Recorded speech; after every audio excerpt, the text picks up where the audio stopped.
So within community, you can talk about community. I will say I'm particularly interested in how you are navigating hanging with yourself in these times and how you're drawing upon community to do so. So how do you resource yourself when the collective community feels, activated and elevated? What helps you stay open-hearted without burning out? Things along those lines. What does real embodied community support actually feel like to you?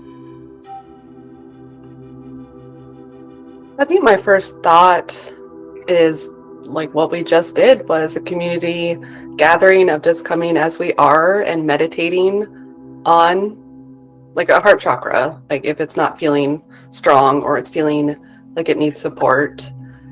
And I can only speak for myself on this, but as someone who's been hurt by many communities, like growing up and being an adult in communities that weren't supportive, it's taking courage to say what's honestly happening within me and trusting that I'll be held. And so when that's collectively what we're feeling, I think it's amplified in those of us who've had harm in communities. And it just takes practice.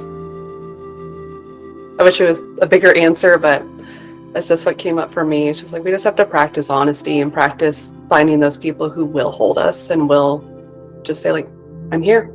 That's it.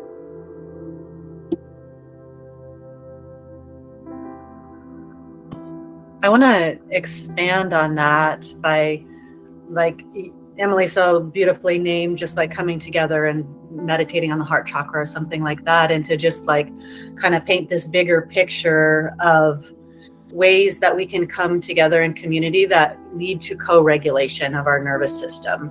And so things that I've identified are dancing, singing, qigong, or any kind of mindfulness movement practice, yoga, collective spiritual practice. Being in nature and going on hikes together. There are actually a lot of things that we can do that the activity itself brings safety to the nervous system. And then to be in a room, or ideally, I think it's better if it's in physical space, but we can certainly access some of this online as well, right? But we resonate with each other. We know that about our nervous systems. And so to come together where we're very intentionally doing a practice that regulates our nervous system, and we do that together, then that can create this exponential effect. The same way that the stress out in the collective can make an exponential effect on our nervous system, we can consciously cultivate the other direction. And we have lots of community practices that are good for that.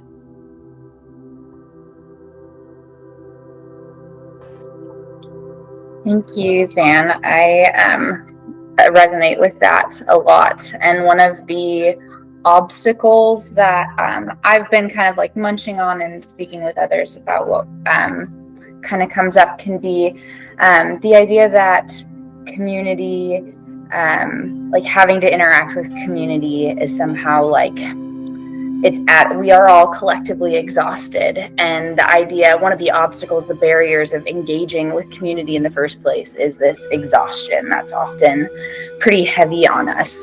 And so when you bring up the like collective healing and nourishment, it reminds me of when I was kind of pushing myself as like, well, what is community? What is nourishment? What fills up my cup?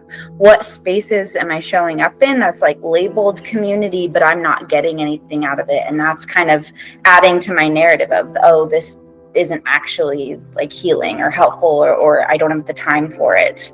Or I would be healing better doing self-care by myself.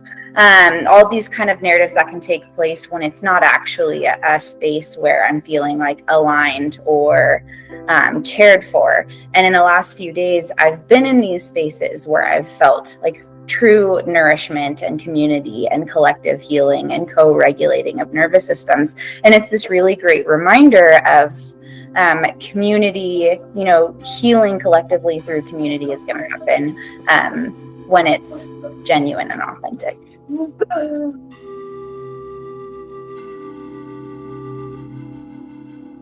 I think part of what I hear you all talking about is there's kind of a need to redefine what community is, and maybe even our expectations around what community can be.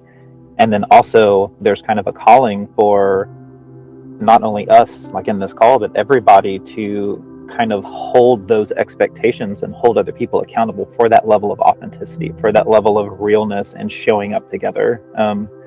Because I think in our society, we've gotten used to community spaces that are very surface and very shallow.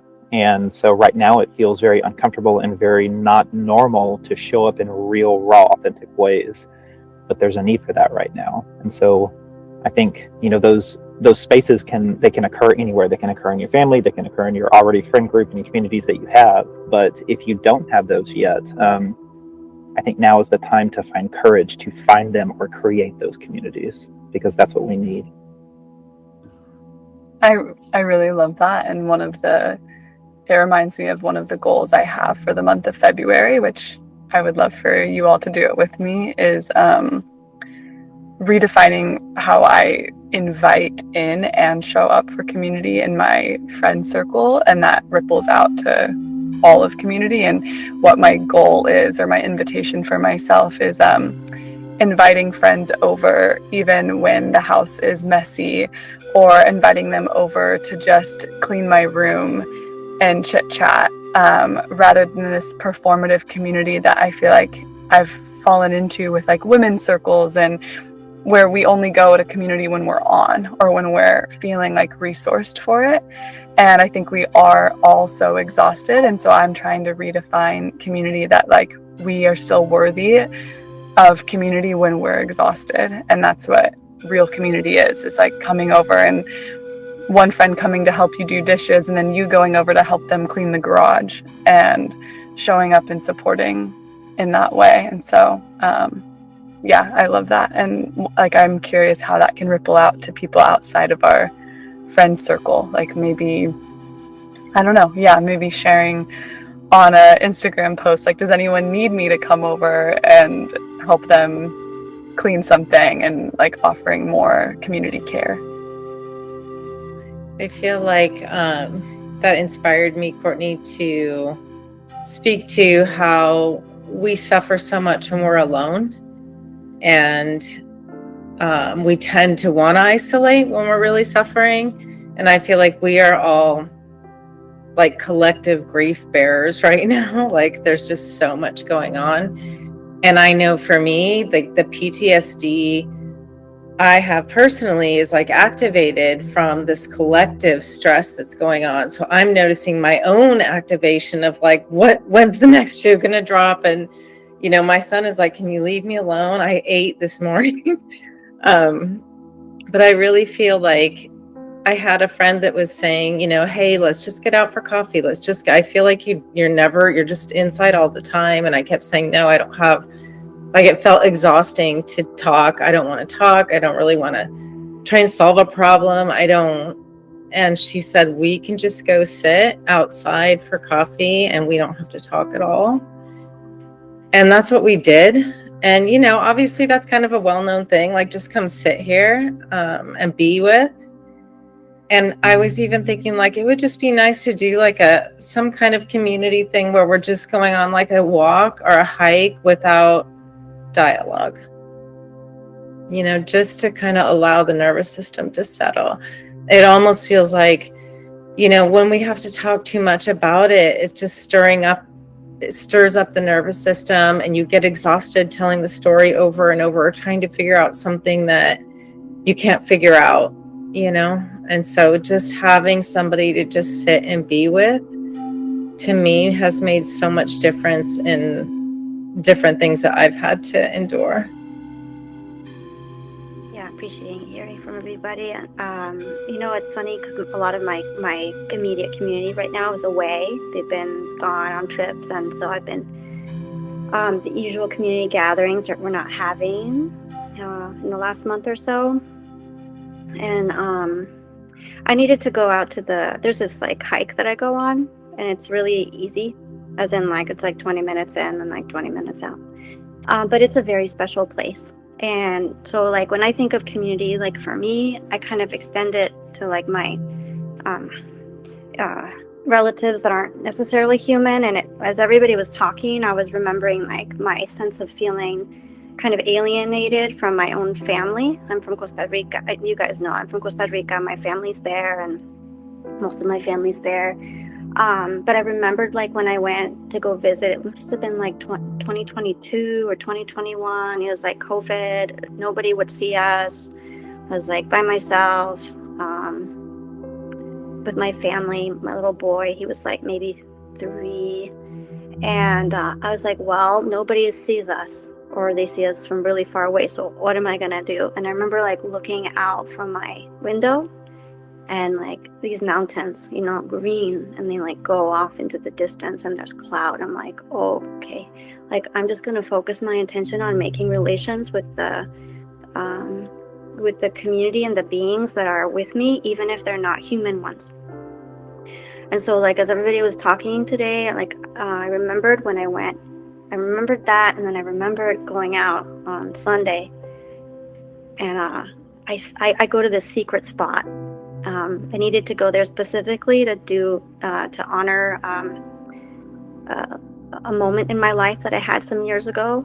And so I went there, but it's like a secret spot because you get to the lookout and then you have to go through these secret trees.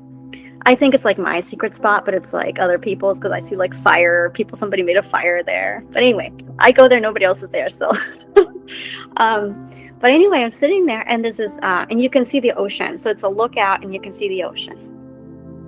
And then in the ocean, so redwoods, trees, ocean, giant rocks, you can see them. You're looking west, and there's this hummingbird, and there's moss on the ground.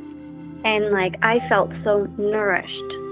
And I had been looking at the news and the reel of like our community being terrorized and all this terrible stuff. And I can just, as I recall it, like you said, Peggy, I feel it in my tummy.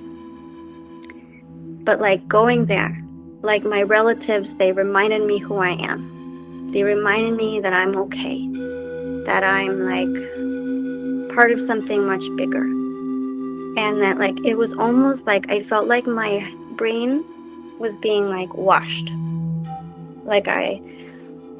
So sometimes we don't have, maybe people immediately there. But maybe we can find a way of relating to life in a different way. And remembering that sometimes we have these moments that we can see through those veils, right? Like, oh, we can see that this tree is more than just a tree. It's a living being looking at me. And then I remember this moment as I'm sharing with you all, like I was standing out and I was like saying this intention for my life out loud, because I tend to do that sometimes. And I'm standing there and I finish and I look over and I see this tree and I'm like, this tree is legit looking at me. And I felt its joy. And I was like, oh, you're happy I'm remembering.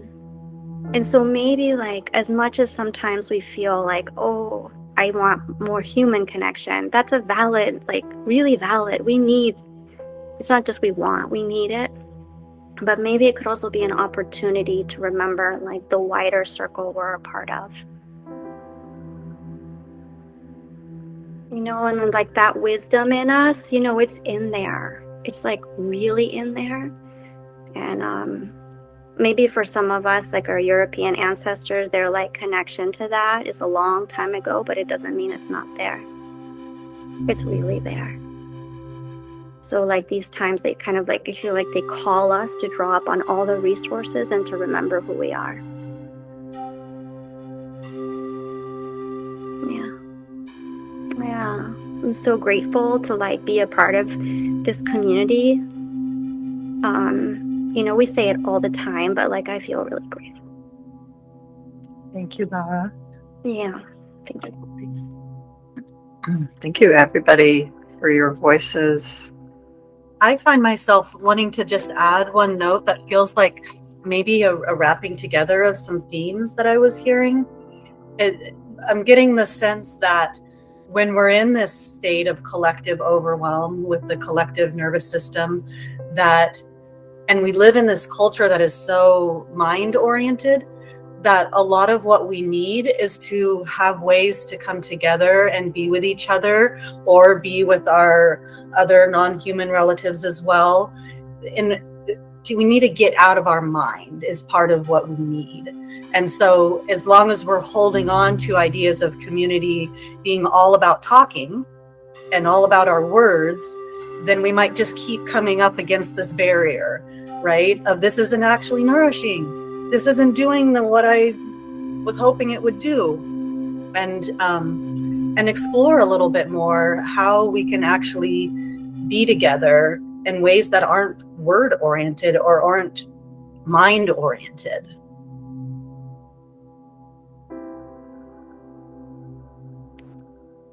Awesome. Thank you, Zan, for that summary. Is there anybody else that has any final words?